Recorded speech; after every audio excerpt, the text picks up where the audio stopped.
Here now is Matt Austin and Ginger Gadsden with Florida's Fourth Estate. A Florida deputy was rescuing drivers from rising waters when he went under. Popping up 30 seconds later. Can you believe what just happened to us? You okay, buddy?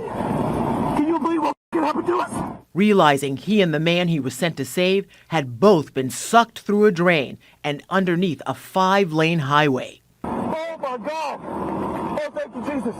Watching the body cam is wild, but I don't think it gives you a real grasp of what happened. And so let's just bring him in here. This is Deputy William Hollingsworth. Thank you so much for joining us on Florida's Fourth Estate. So let's just kind of set the scene here, Deputy Hollingsworth. You, how did you get into this situation, and tell us how it all just played out? So we were having some very severe weather that resulted in flash flooding on one of the main thoroughfares in my district, a divided 4-lane highway, and some cars were running into that standing water and becoming stalled and submerged. And I was patrolling and making sure that no one was stuck in their vehicle and everyone was going to be out of harm's way. And I came across a man who was outside across the highway from me. In between us was the water, and I was trying to get him to make it over to me to safety. And unfortunately, he became submerged and disappeared under the water. And went after him, and I found out that the sheer amount of water that had pooled in the area created a whirlpool on a drainage culvert. And I too was also sucked into that, and thankfully we made it out okay on the other side.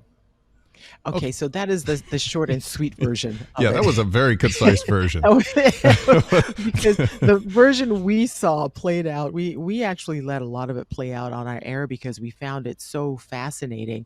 And Matt, are you ready to play some of it right now? This is right after. So this is how this deputy and the guy that he rescued are feeling just right after this crazy situation, after they had been sucked through this drain pipe, which I have to ask you some questions about. So let's listen to this.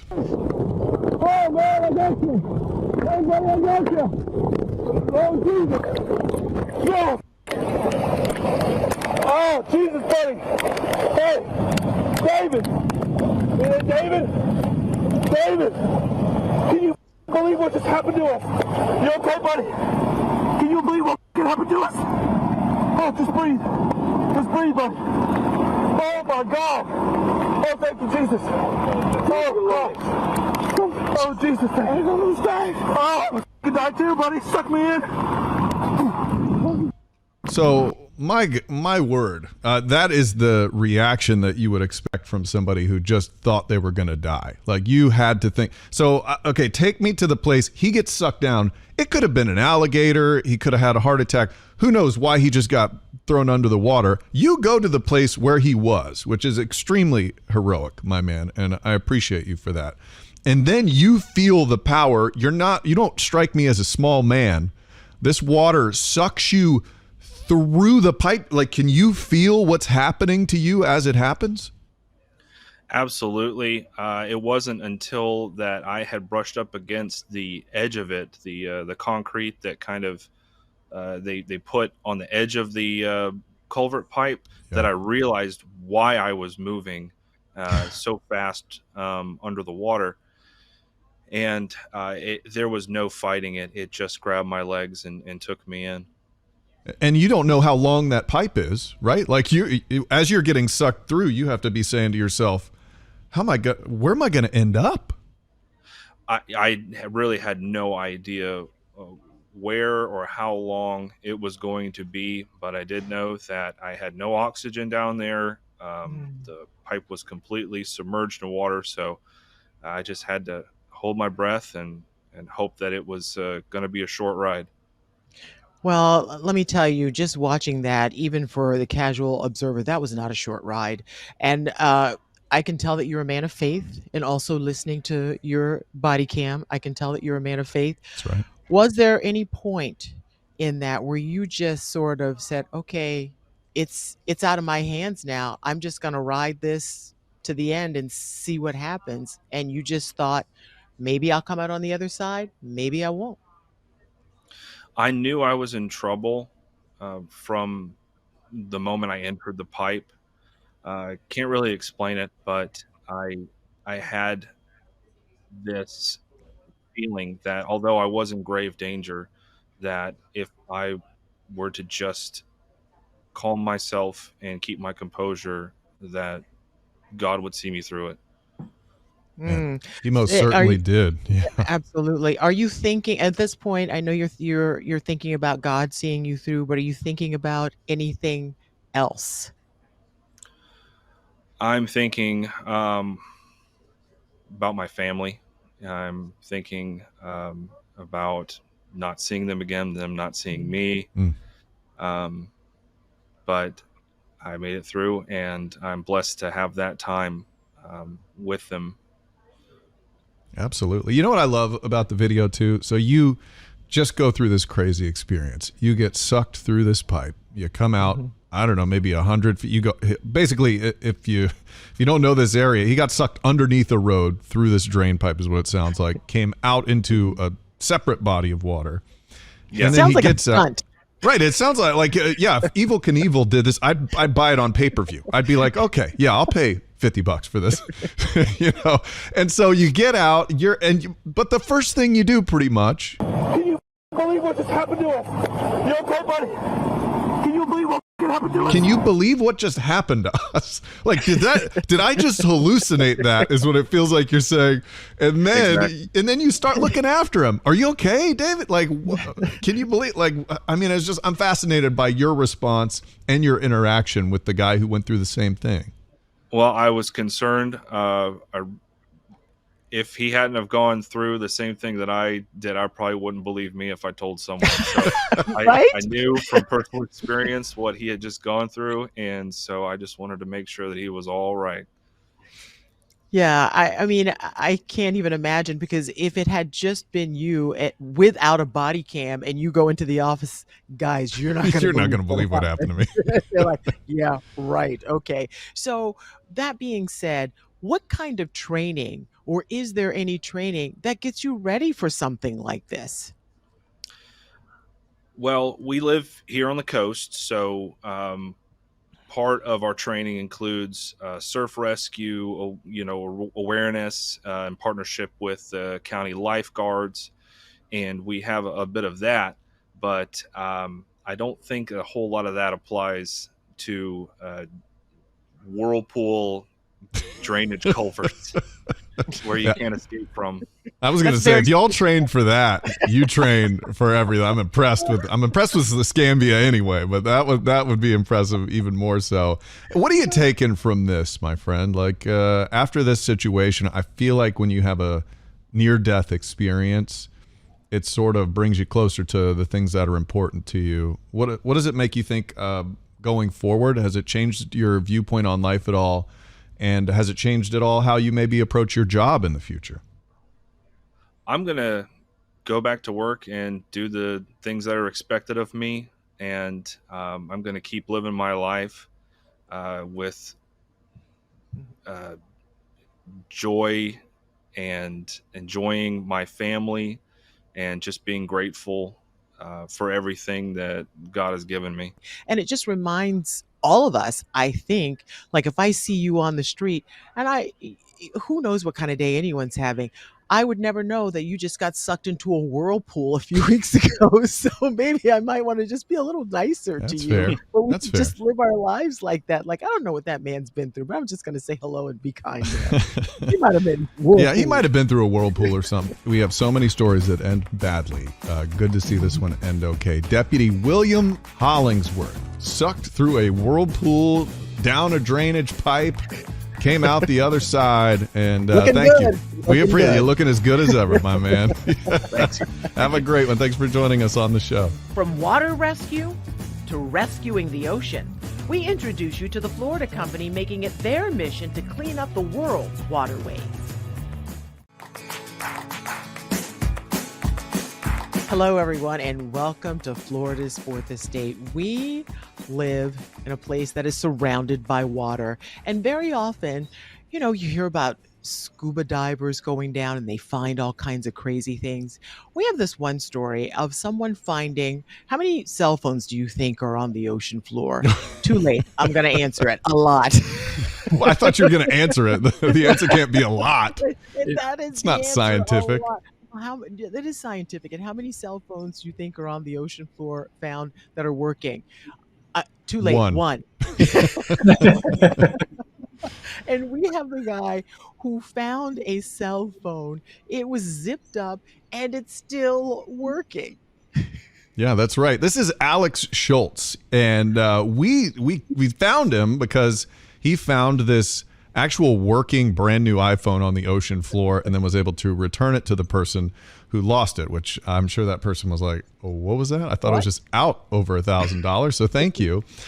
So we wanted to talk to him, and then we found out the reason he was out there is because he cleans up the ocean, and his company has actually cleaned up just now 30 million pounds of plastic out of the ocean, which is a pretty fantastic thing. He joins us from Boca. Alex, thanks so much for joining us on Florida's Fourth Estate.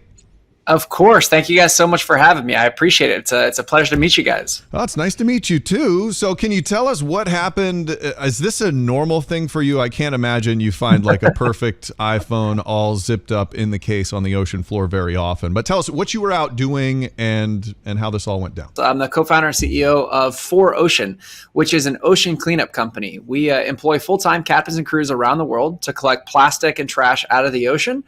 We manufacture and make products out of that plastic, and then we sell those products to fund our cleanups. So we employ a couple hundred captains and crews around the world.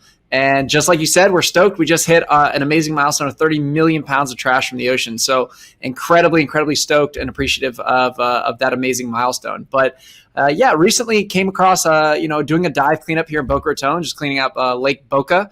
And that's an area that's like a sandbar. A lot of people go on the weekends and they'll hang out and grill and have a good time there. And found a bunch of stuff. I always find all sorts of debris, sunglasses, beer cans, a lot of trash along those lines. But came across an iPhone. And I found iPhones in the past, but most of the time they're basically all locked up or the salt water has just kind of destroyed them. But this one was in a waterproof case and found it. It appeared to be in great condition. Brought it back to our office where I was able to charge it and then looked at the emergency contacts on the lock screen. And lo and behold, there was a contact that said, Mom, gave it a call. And the woman answered and said, oh my God, I can't believe you found my son's phone. He lost it, a few days ago. And she came on over here to our office and we were able to return it. And it was amazing. Oh my gosh, Mom, the call is coming from the ocean. That is the equivalent of finding like a Tic Tac in the ocean, because once those things are gone, they're gone. And you certainly don't get them back in working condition. Did you get the name of that case that it was in? I don't, but it was a waterproof case. I think they got off of Amazon, but it was one of those traditional ones with the plastic closure that you pull and snap shut. Yeah. It was a great ad for the cell phone case company. I can tell you that. Your love of the water is what really has driven you to make sure that it is always there and clean for all of us to use, really. How did it come about that 4Ocean is something that is your passion? Sure. So I grew up on the west coast of Florida on a small island, and I've always spent all my time on or in the water. So I'm a licensed captain. I surf, I dive. I do everything that I do in my free time revolves around the ocean, and thankfully with my career. So I went to FAU over here in Boca Raton and got a degree in business management and entrepreneurship. And I always knew that I wanted to start a business around something I was passionate about. And it actually happened with a surf trip to Bali with a buddy of mine, and that's where we saw a crazy amount of plastic on the coastlines and the shorelines. And we wanted to find a way that we could employ captains and crews to collect plastic. And That's where we came up with the idea to sell products that could fund the cleanup of additional plastic from the ocean. So we started back in 2017, and it started with just my buddy and I, and it took off very quickly. We grew to hundreds of employees, and we set up cleanup infrastructures all around the world. We've got headquarters in Florida, in Bali, in Java, in Guatemala. And we were able to, and fortunate enough to employ hundreds of captains and crews around the world. Anytime you have that kind of rapid growth, it captures everyone's attention. So they're wondering, okay, what are these guys doing? What are they really about? And you guys sell the bracelets, right? And that has caused a lot of controversy, but we try to do our due diligence here on Florida's Fourth Estate and just look for, like, I looked up your rating as a charity and you got 99%. But why do you think it is that people are so obsessed with the fact that these bracelets sell for about $20 and they are confused by what you guys do with that money? Sure. So we're actually a public benefit corporation. So think of Patagonia or Tom Shoes, Ben and Jerry's, companies like that have a business model. So we are not actually a 501c3. It is a public benefit corporation. And what we do is we collect that plastic from the ocean, we make products, and we sell them. So think of in a one-for-one model of removing 1 pound of trash from the ocean is comparable to like Tom Shoes in a sense. And I think for us, that's been a big focus of us, is scaling our cleanups around the world and hiring more captains and crews and just expanding our operations as much as possible. We've got some innovative tech. We've got some new exciting things that we're doing as far as expansion, location-wise, and we're just doing everything we can to really push our cleanups forward. Everybody thinks you have to do something grand or start a charity or start a business to clean up the ocean or even the planet. What is your advice to people who they want to do something, but they just don't know what they can do or how to start? You had to start somewhere. Sure. I think that's exactly it. It's just to start. It can be very intimidating. I mean, when you take a step back and think about how much plastic is entering the ocean in the first place and what we're doing, it can be overwhelming. But I think at the end of the day, it's all about putting that first step forward and trying to make a change. Because for us, it's never in my wildest dreams would I think that we'd be where we are today. I mean, 30 million pounds is like mind blowing to me. When we first started, we thought that we could, make a small impact, and now we're able to employ hundreds of people. I think for anybody out there that wants to start, that is the most important part. Put that first step forward, try it out. I say this a lot, seek advice from those who know, try and find people that have had experience, look for mentors, look for coaches, buy anybody that cup of coffee, do anything you can to try and just be a sponge. And most people you'll find that, have had a ton of experience really appreciate people that are eager and hungry and want to learn and want to build something and want to have an impact in the world. Alex, 30 million pounds, that's a lot of trash out there. I'm curious of two things. What is the most common thing you guys and your crews find? And what is the craziest thing that you guys have found while out there in the ocean? I'd say the most common thing that we find is single-use plastics. It's the plastics that are consumed in a couple minutes time, and then they're tossed and they last forever. So this is the polyethylene terephthalate bottles, the plastic soda bottles, water bottles, the multi-layer packaging, the sachets, the water bags, all the different items that are kind of like chip bags and things along those lines. And then just a lot of rigid plastics, high-density polyethylene. So think of like buckets and laundry detergent bottles and things like that. So it's a lot of the single-use plastics that we're finding. That's the most common form of plastic.